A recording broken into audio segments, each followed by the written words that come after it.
Hey guys, welcome back to Gold Souls. So today I get to show you guys something that I've been waiting to show you for a really long time.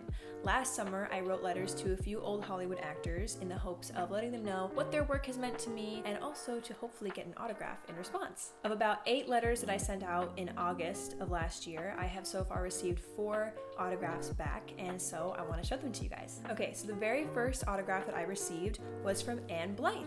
You guys probably know her from Mildred Pierce. She plays Vita, Joan Crawford's daughter in the film, and she's also known for films such as The Helen Morgan Story and Mr. Peabody and the Mermaid. Not only did she sign my picture, but she personalized it with my name, which is really, really nice. Not everybody does that. This makes the whole thing a lot more personal. I mean, she didn't have to read the letter and she didn't have to personalize it. So the second autograph I received was from Rita Moreno. She's obviously known for West Side Story. That's, I think, her biggest, most noteworthy film that she's been in.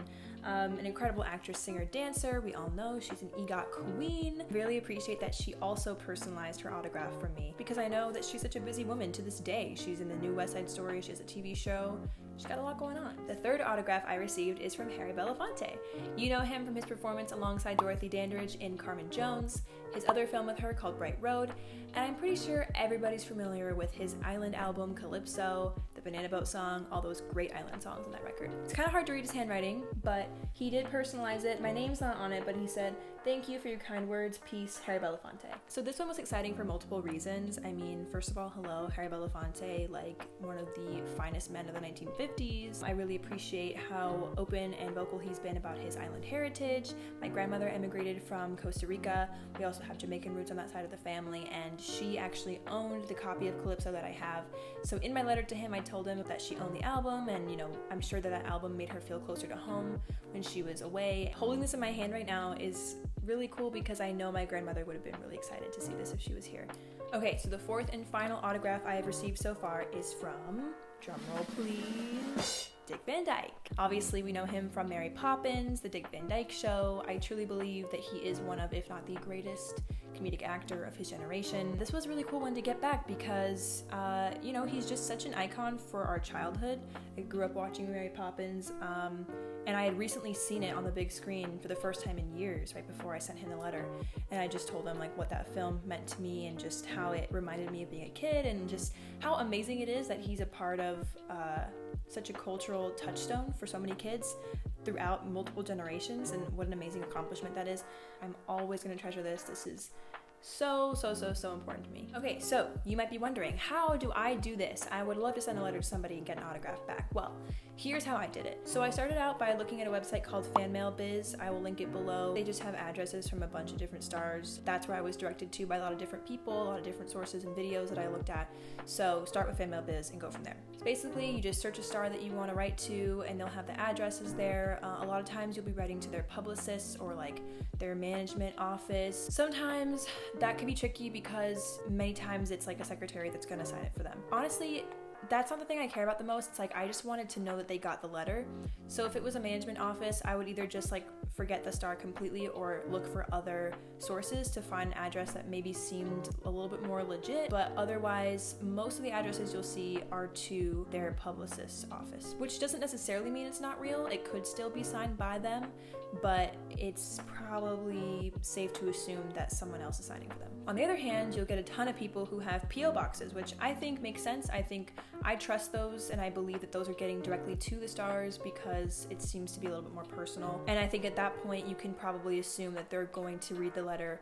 Even if they don't write you back, they're probably going to get it. So Fan Mail Biz is really great because below each star, they have success stories of people that have received letters back, and they show what their envelope looked like, how they went about it. If an address changes, it's updated when someone finds a different address or what have you. So I think they do a really good job of keeping things up to date. So there were some stars that I decided not to write to anymore just because I wasn't able to get enough substantial information, or a lot of the stuff that I was coming across online was either people saying, hey, these people don't write back, or they don't sign their own pictures, or this is sending to somebody who signs autographs, fake autographs. For example, the address for Robert Redford was the Sundance Resort in Utah, and I felt oh, that seems kind of legit. But based on a lot of the research I did, a lot of people said that he doesn't sign. It's not so much about the signature, it's more about the fact that I know I'm gonna send it and he's probably not even gonna get it. And I really wanted him to read what I had to say to him, so I figured I'm not gonna send it, I'm gonna just maybe wait till one day if I hear anything changes.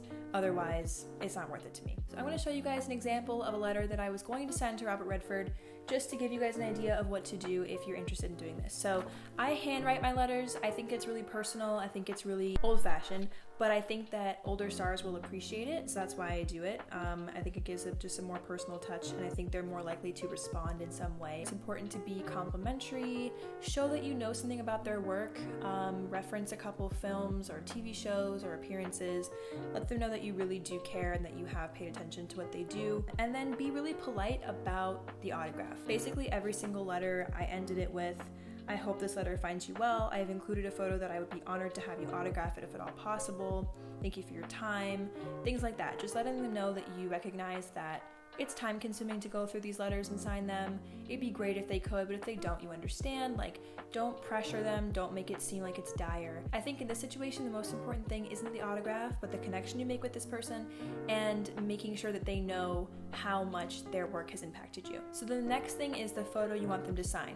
You have to provide the photo. They're not going to provide it for you. So go online, find photos of them that you like, print them out. That's what I did. And then I stuck a photo into this sturdy envelope that says do not bend. That way the photo is protected. You have their address on it, and then you have your address on it. So you make it all ready for them to just put the photo in and send it back to you. And then you have to make sure that you put the stamps on not only the envelope that you put everything together in, but the envelope that you're sending the photo in as well, so that they can send it back to you without any problems. It's your job to have the postage stamps and everything figured out for the distance you're sending it to, the country you're sending it to, all that stuff, so that they don't have to lift a finger, because if they do, they're probably not going to do it. And if you don't know what to do, the person at the post office will help you. There's a really nice lady that I talked to that figured it all out for me and sorted out every single letter, which was really, really nice. And then after you're done with that, you put everything into a big manila envelope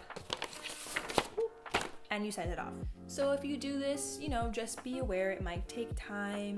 You gotta be patient. These stars are a lot older. You have to understand that. It might not be something they'll get to for a while, and that's okay. And you might not ever hear back, and that's okay too. Plus, mail is slow. Enjoy the snail mail process. That's just how it is. I didn't hear back from my first person for like a month or two. I think the last photo I received was probably December or January.